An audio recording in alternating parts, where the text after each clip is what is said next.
नमस्कार पार्थ, मैं विनय स्वागत करता हूं आपके प्यारे से परिवार राय के पथ पर। उम्मीद है आप अच्छे होंगे और अपनी तैयारी को बेहतरीन तरीके से कर रहे होंगे। एक बार कमेंट बॉक्स में बताइएगा कि आप कैसे हैं। सही है ना? ठीक है ना? खुश है ना? जीवन में खुश रहना बहुत जरूरी है।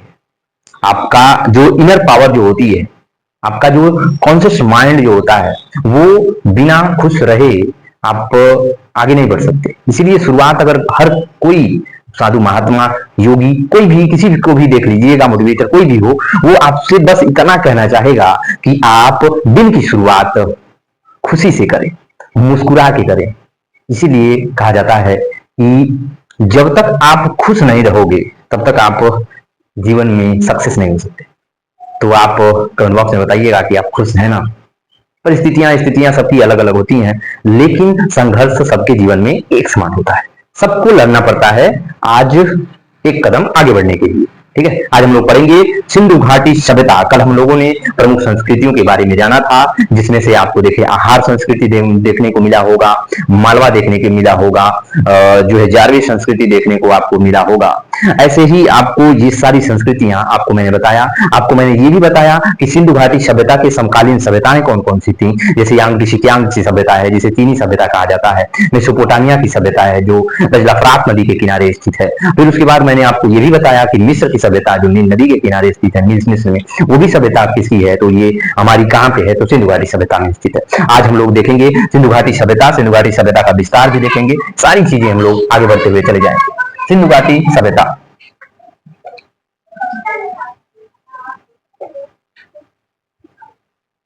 सिंधु घाटी सभ्यता। Indus valley civilisation,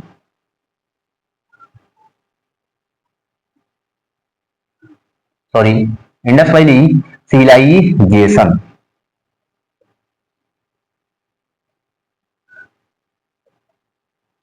Indus valley civilisation जिसे हम लोग कहते हैं, तो सिंधु घाटी सभ्यता की सबसे पहले हम लोग यही देखेंगे कि ये सभ्यता जो है ना, ये सभ्यता किस लिए प्रसिद्ध थी। ये सभ्यता किस लिए प्रसिद्ध थी?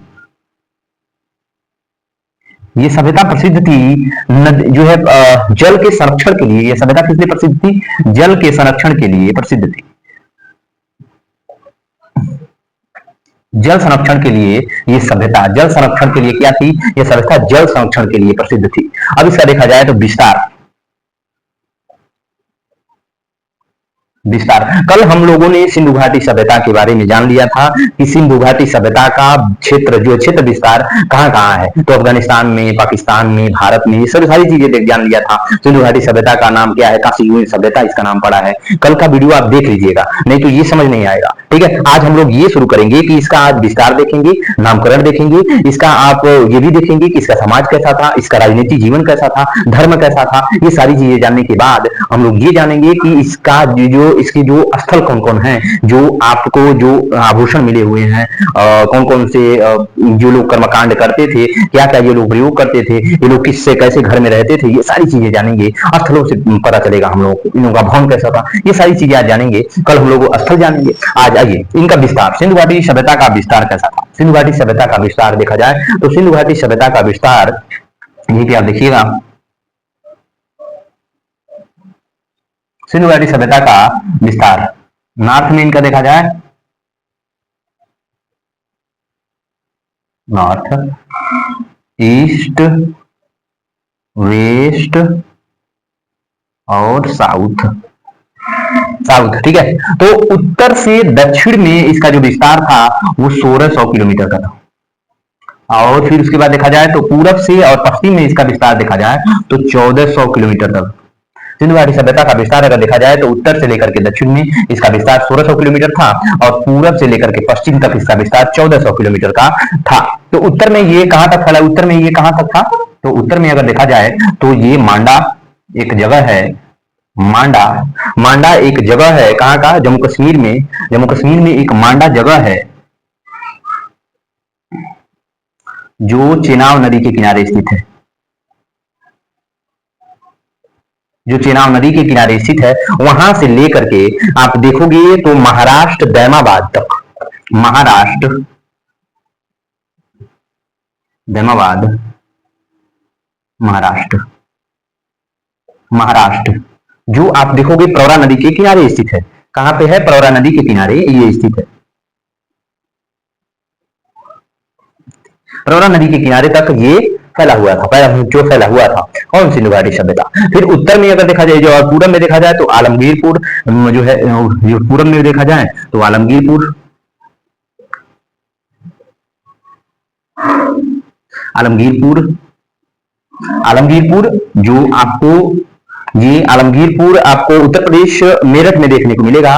उत्तर प्रदेश मेरठ में हिंडन नदी के किनारे आपको ये मेरठ में, मेरठ उत्तर प्रदेश में आपको देखने को मिलेगा। और ये किस नदी के? हिंडन नदी के किनारे स्थित है। कहां पे? हिंडन नदी के किनारे स्थित है। हिंडन नदी के किनारे स्थित है। वहां से लेकर के, आलमगीरपुर से लेकर के ये कहां तक? सुत कांगड़ूर, जो आप देखोगे जो है सुत कांगड़ूर बलूचिस्तान पाकिस्तान तक है। सुत कांगड़ूर,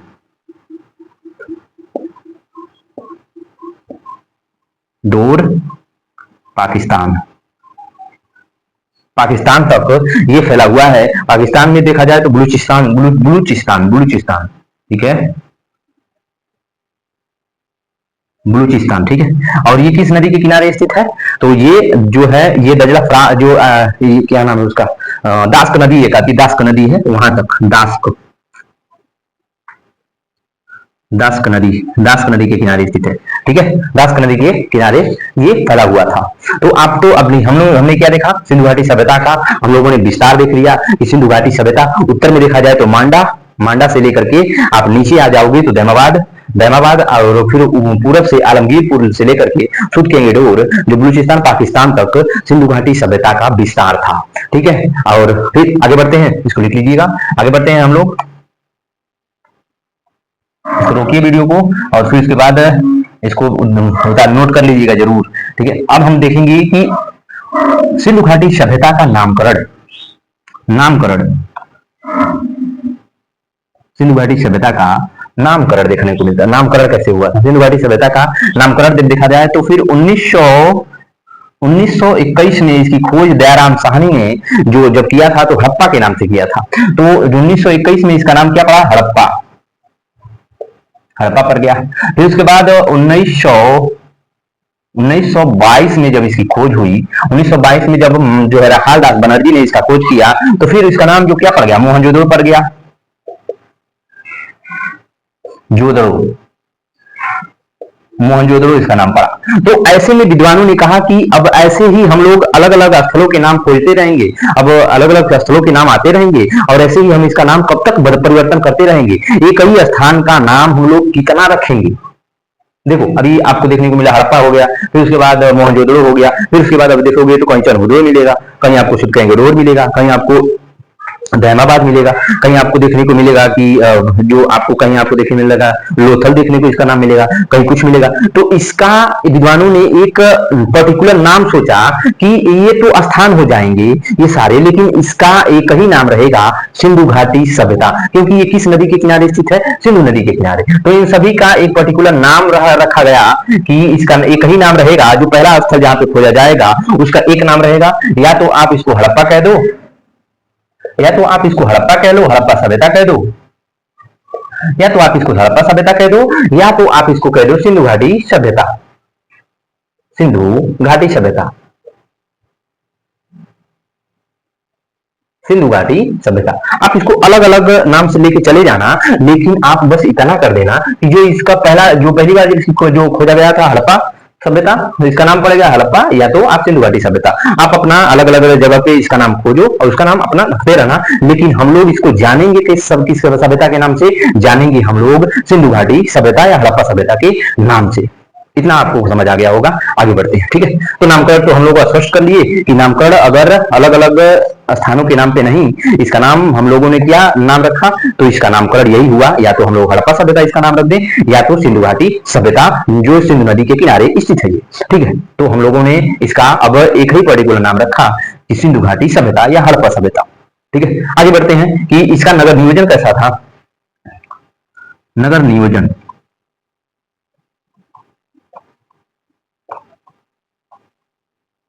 नगर नियोजन, इनका नगर नियोजन देखो, नगर नियोजन इनका कैसा था? वो शहरों को ये नियोजित करके बनाते थे, शहरों को नियोजित करके बनाते थे। शहरों को नियोजित करके बनाते थे ये लोग। शहरों को ये क्या करते थे? नियोजित करके। नियोजित करना मतलब क्या होता है? प्लान करके।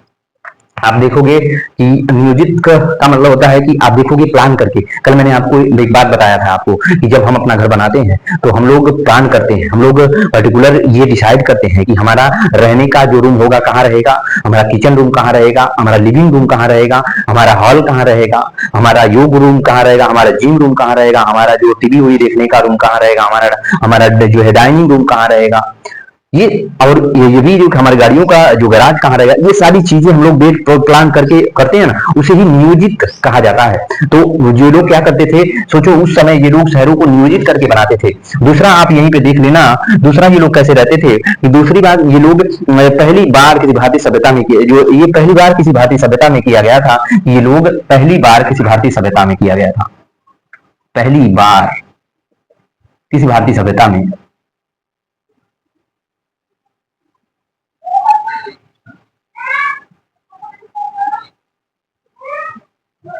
किया गया किया गया था। ठीक है, तो आगे बढ़ते हैं और आगे ये देखते हैं कि शहरों में नालियों का जो जाल किया गया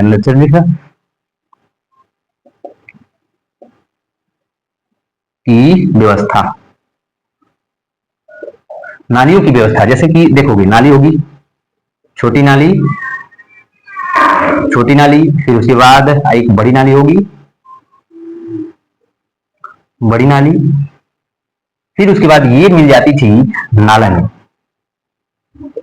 नाले में। और ये नाला कहाँ चला जाता था? नदी, तालाब, नदी, तालाब या झील या कहीं भी ये नाला चला जाता था। ऐसे ये लोग देखो व्यवस्था किए थे।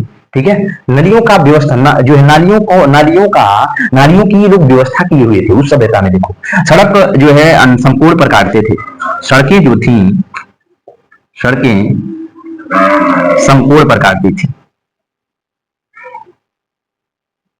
संपूर्ण पर बनी थी।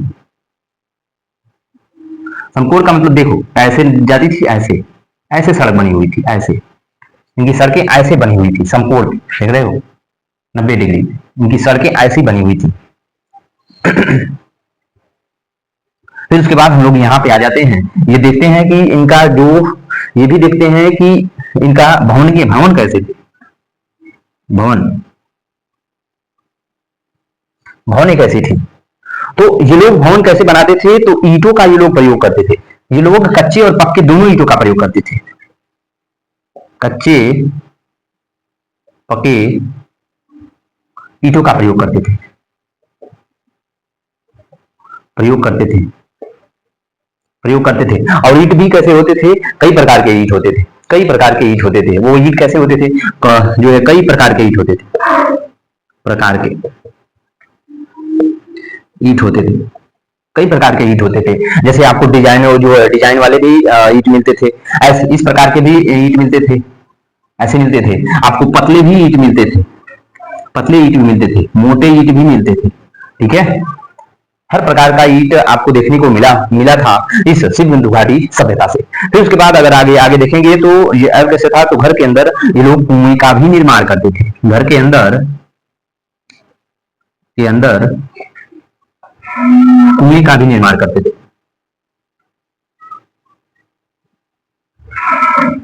निर्माण करते थे। घर के अंदर कुएं का भी ये लोग क्या करते थे? निर्माण करते थे। ठीक है, इसको आप नोट करिए, फिर इसको हम मिटाते हैं।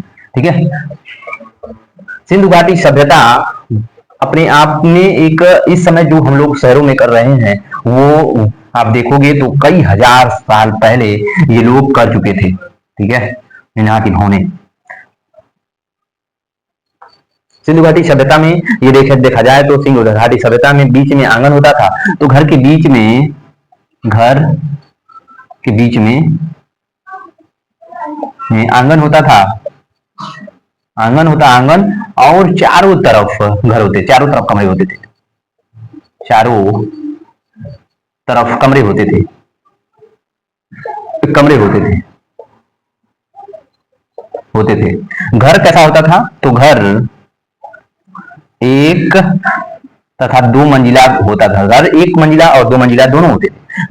घर एक तथा दो मंजिला होता था। घर एक तथा दो मंजिला होता था इनका। फिर उसके बाद देखा जाए तो घरों में ये लोग सीढ़ियों का भी प्रयोग करते थे। सीढ़ियों का प्रयोग करते थे। सोचो, ये लोग सीढ़ियों का भी प्रयोग करते थे। आप कहोगे कैसे कैसे आपको पता मिला, कैसे आप जानते हो? तो यहीं पे आप एग्जाम्पल देख लो कि मोहनजोदड़ो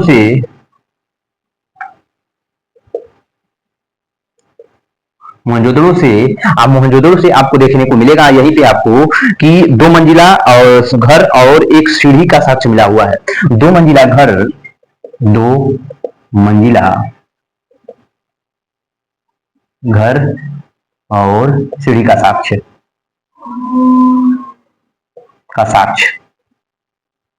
सीढ़ी का साक्ष्य आपको यहीं से देखने को मिल रहा है। कहां से? मोहनजोदड़ो से। फिर आगे आते हैं और आगे आगे ये देखते हैं कि ये लोग घर कैसे बनाते थे। ये लोग घर टीलों पर बनाते थे। घर टीलों पर बनाए जाते टीलों पर बनाए जाते थे।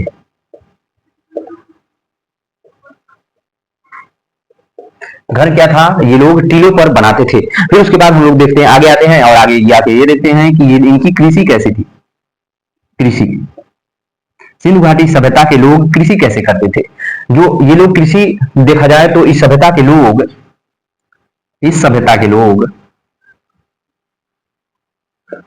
इस सभ्यता के लोग इस सभ्यता के लोग खेत को जोत कर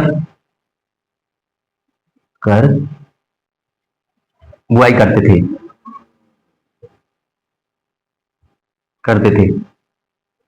तो आप कहोगे कि कैसे आपको पता? तो आपको यहीं पे दो ऐसी जगहें हैं, एक कालीबंगा और एक बेलन घाटी। कालीबंगा कालीबंगा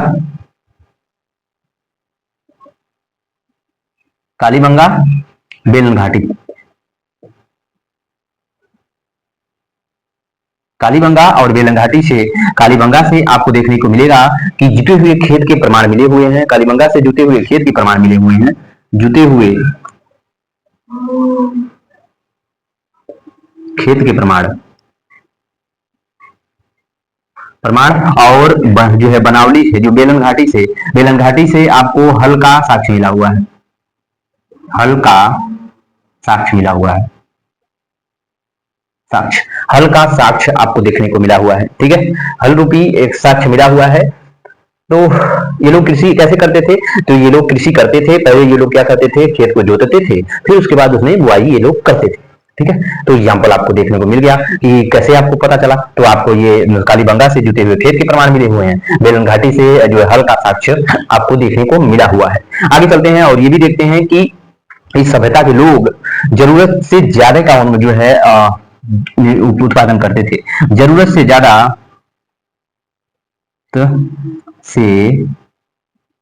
ज्यादा उत्पाद करते थे।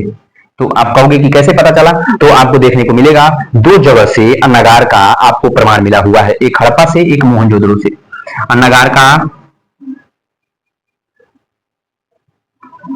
अन्नागार आप जानते हो अन्नागार किसे कहते हैं?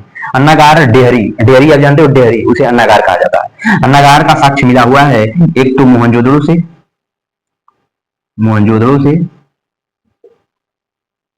दूसरा हड़प्पा से।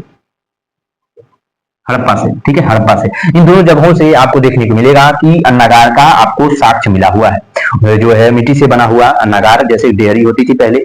आप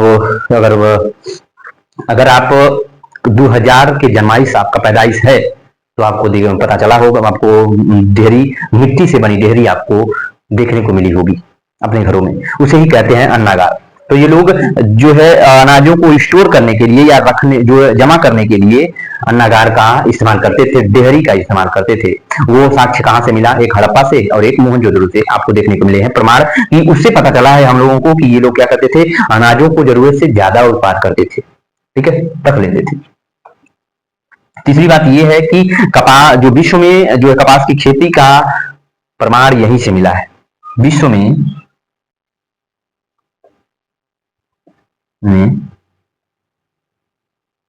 कपास की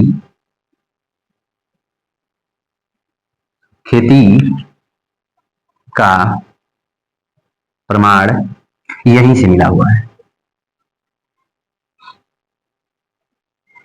मिला है कि विश्व में अगर कहीं कपास की खेती की शुरुआत हुई होगी तो यहीं से सिंधु घाटी सभ्यता से हुई होगी, ये आपको देखने को मिलता है। तो आप कहोगे कि कैसे पता चला? तो एग्जांपल आप यहीं पे फिर देखिएगा, एग्जांपल आपको देखने को मिलेगा कि एक मेहरगढ़ आपको देखने को मिलेगा पाकिस्तान में और एक मोहनजोदड़ो। मेहरगढ़ से आपको देखने को मिलेगा, मेहरगढ़ से मेहरगढ़ से मेहरगढ़ से आपको देखने को मिलेगा क्या मिलेगा? मिला है कपास की खेती के प्रमाण मिले हुए हैं।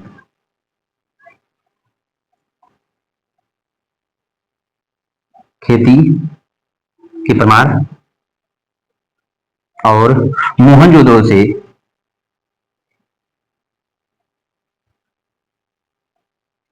मोहनजोदड़ो से आपको देखने मोहनजोदड़ो से आपको सूती वस्त्र मिला हुआ है, सूती वस्त्र। मोहनजोदड़ो से आपको सूती वस्त्र देखने को मिला हुआ है, सूती वस्त्र आपको देखने को मिला हुआ है। तो इतना आपको देखने को मिला कि विश्व में खेती का अगर कहीं पे शुरुआत हुई होगी तो सबसे पहले ये विश्व जो आपको सिंधु घाटी सभ्यता से देखने को मिला होगा।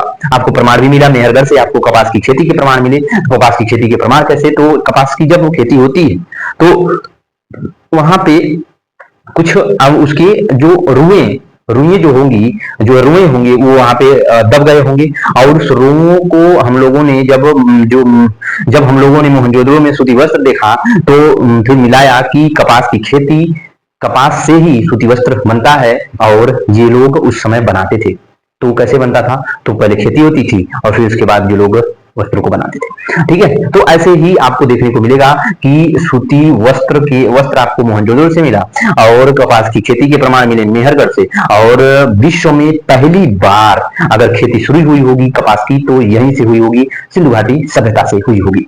आगे बढ़ते हैं और आगे बढ़ के ये देखते हैं कि इस सभ्यता के लोग क्या क्या उगाते थे। तो यहाँ पे आप लिखेंगे, ठीक है, इसको नोट करिएगा और आगे बढ़िएगा, ठीक है। इस सभ्यता के लोग खेती में क्या क्या उगाते थे? तो ये सभ्यता के लोग जो खेती करते थे तो क्या क्या उगाते थे? तो क्या उगाते थे लोग? उगाते थे जौ। जौ को ये लोग यौ कहते थे, यौ, ठीक है। तो आपको पूछ लीजिएगा, अरे याद कर लीजिएगा, ध्यान में बैठा लीजिएगा कि सिंघल जो सिंधु घाटी के लोग थे जिन्हें हम लोग सिंघल कहते थे, उनको वो लोग जौ को क्या कहते थे? यौ कहते थे। तो जौ, गेहूं, चावल, जौ, गेहूं, चावल और ज्वार, सरसों, जो है ज्वार, ज्वार आप समझते हो सब? ज्वार, जौ, जौ, जौ, जौ आप समझते देखे होगे, जौ गेहूं के साथ बोया जाता है, उसे जौ कहते हैं, ठीक है। जौ, फिर सरसों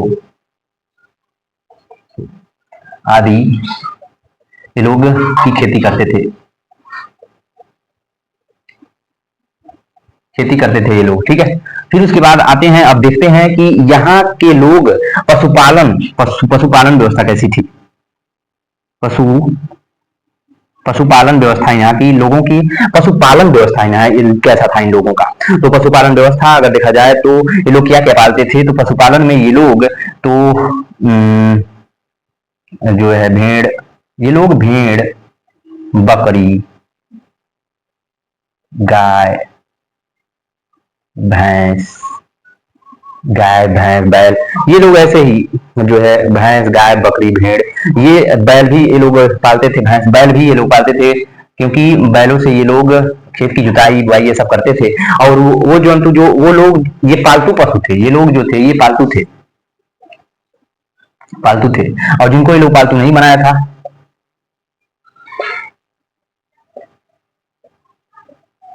पालतू नहीं बनाया,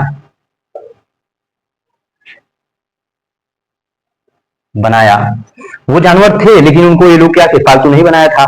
एक घोड़ा और हाथी। तो याद रखिएगा, इनके पालतू पशु जो थे, जो इन्होंने पालतू बनाया जिन पशुओं को, वो थे भेड़ बकरी गाय भैंस और बैल। ठीक है, भैंस और बैल। ठीक है,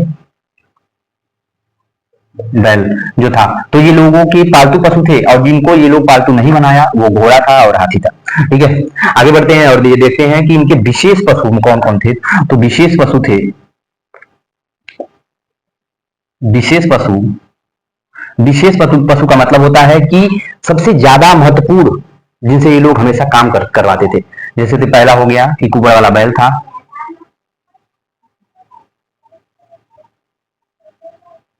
कुबड़ वाला बैल था, जिससे ये लोग क्या करवाते थे, सामान जो खेती करवाते थे। ठीक है, खेती जो है कृषि के लिए था, कुबड़ वाला बैल जो था कृषि के लिए था, कृषि के लिए कुबड़ वाला बैल था, वो कृषि के लिए था। और फिर उसके बाद दूसरा देखा जाए तो ऊंट और गधा, ऊंट गधा, ऊंट गधा, ऊंट गधा तो ऊंट और गधे गधा को ये लोग क्या करते थे, ये वस्तुओं को एक स्थान से दूसरे स्थान जो है सामान ढोने के लिए, सामान ढोने के लिए, सामान ढोने के लिए इसका उपयोग करते थे,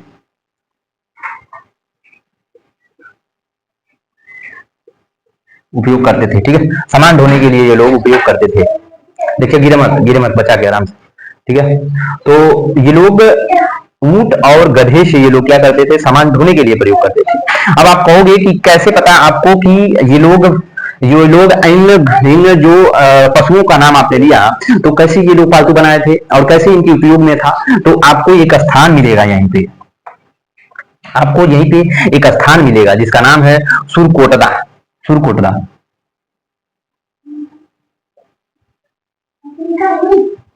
आपको एक स्थान मिलेगा सुरकोटदा गुजरात में, तो वहां से घोड़े का अस्थिपंजर मिला हुआ है। तो यहां से आपको, गुजरात में सुरकोटदा कहाँ है, गुजरात में, तो यहां से घोड़े का अस्थिपंजर मिला है, अस्थिपंजर का साक्ष्य मिला है, घोड़े के अस्थिपंजर का यहाँ से आपको साक्ष्य मिला हुआ है, साक्ष्य मिला हुआ है। घोड़े तथा जो है गेंडे तथा हाथी का भी साक्ष्य मिला हुआ, लेकिन जो लोग क्या किए थे, जो आपको देखा जाए तो उसको जो लोग पालतू नहीं बनाए थे। ठीक है, गेंडे तथा हाथी का भी साक्ष्य मिला है।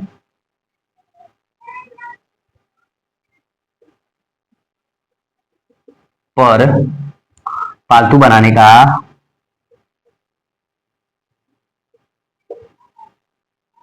प्रमाण नहीं, नहीं है, पालतू बनाने का प्रमाण नहीं है। ठीक है, देखा जाए फिर हम लोग यहीं पे देखें तो इनका जिनका व्यापार कैसा था, तो व्यापार इनका यही देखे, अरे तो कम चल ही नहीं रहा, व्यापार इनका व्यापार कैसा था, तो व्यापार इनका कैसा था, तो व्यापार इनका जो था, तो नियमित मुद्रा इन पे नहीं थी। व्यापार इनका यही था कि वस्तु विनिमय प्रणाली की सामान के बदले सामान दिया जाता था, नियमित मुद्रा नहीं थी, नियमित मुद्रा नहीं थी, नियमित मुद्रा नहीं थी। वस्तु विनिमय प्रणाली पर व्यवस्था होता था, विनिमय विनिमय प्रणाली पर व्यापार होता था। विनिमय प्रणाली का मतलब होता है कि वस्तु के बदले वस्तु, दिख रहा है ना आपको, वस्तु के बदले वस्तु, ठीक है। अब चल नहीं रहा है, लिंक डालना पड़ेगा, तो के लिए क्लास विलंब होगा, ठीक है। दिख तो रहा होगा, इतनी आप मैं भरोसा दिला सकता हूं आपको, क्योंकि मुझे दिख रहा है ये जो मैं लिख रहा हूं, तो ठीक है। तो आगे चलते हैं और इस पे जल्दी से खत्म करते हैं कि दोनों तरफ से व्यापार ये लोग करते थे। देखा जाए तो वह जो है दोनों तरफ से क्या करते थे ये लोग, व्यापार करते थे, ठीक है। देशी और विदेशी दोनों व्यापार होता था, दोनों तरफ से व्यापार होता था,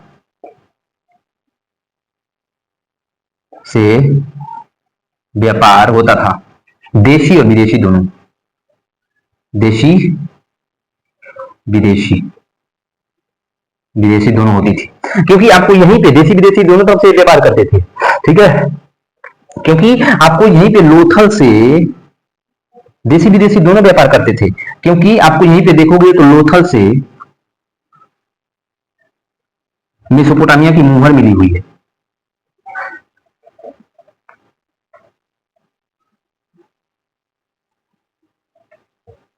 मुहर मिली है, मेसोपोटामिया की मुहर मिली हुई है। देशी और विदेशी दोनों व्यापार होता था। जो आप अपनी यहीं पे लोथल देखोगे गुजरात से, आपको मेसोपोटामिया की मुहर मिली हुई है। इससे पता चलता है हमारा कि हम लोग क्या करते थे, देशी और विदेशी दोनों व्यापार करते थे, विदेशी व्यापार भी हम लोग क्या करते थे, करते थे।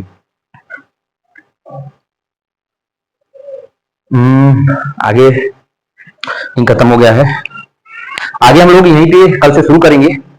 आप यहां तक आप याद कर लीजिएगा और नोट्स बनाना मत भूलिएगा। एक क्लास भी अगर मिस करेंगे आप तो आप नहीं जानते कि आप कहां पीछे चले जाओगे। किस टॉपिक से अब एग्जामिनर का मूड बदल गया है, आप इतना ध्यान रखिएगा कि एग्जामिनर का मूड खिसक गया है यहां से, वो किस टॉपिक से कितना क्वेश्चन पूछ लेगा उसका पता नहीं, किस टॉपिक से वो क्वेश्चन नहीं पूछेगा उसको पता नहीं। लेकिन आप इतना ध्यान रखिएगा कि आपको कंसिस्टेंसी के साथ, ईमानदारी के साथ अपने इस टॉपिक को पढ़ते रहना है, आगे बढ़ते रहना है। आप जब पढ़ोगे तो आपका व्यक्तित्व का निर्माण अच्छा होगा, आप इंसान अच्छे बन जाओगे, लहजा अच्छा हो जाएगा। ये जो आपके आसपास पड़ोस अड़ोस के लोग जो तमाम तरह की गंदगी वाली बातें करते हैं, उससे आप अच्छे हो जाओगे। आपको ये समझ आएगा कि एक जो लंगड़ा लूला आदमी है उसकी मजाक आप उड़ाना बंद कर दोगे, आप किसी बूढ़े को सताओगे नहीं। आप जब शिक्षित रहोगे, तब किताबें जब पढ़ोगे तो दो चार जानकारियां आपके अंदर आएंगी, समाज कैसा है ये भी आपको समझ आएगा। लेकिन जब तक आप मूल्यांकन करना छोड़ दोगे तो आप में और पशु में कोई अंतर ही नहीं रह जाएगा। और आजकल 80-85% लोग जानवरों की भांति ही जी रहे हैं, खा रहे हैं और पी रहे हैं, सो रहे हैं, इनका बस यही काम हो गया है। और ये काम एक पालतू जानवर या कोई भी जानवर करता है, और आप भी वही काम कर रहे हो। तो आप अंतर लगा लो, आप उनसे विशेष क्या चीज कर रहे हो जो आपको अलग बना रहा है। इन स्पीसीज में से मानव एक ऐसा स्पीसीज है जो सोच सकता है, जो तर्क कर सकता है, जानवर नहीं कर सकते। अपना ध्यान रखिएगा, ख्याल रखिएगा, मिलते हैं कल इसी के अगले टॉपिक के बाद। नमस्कार।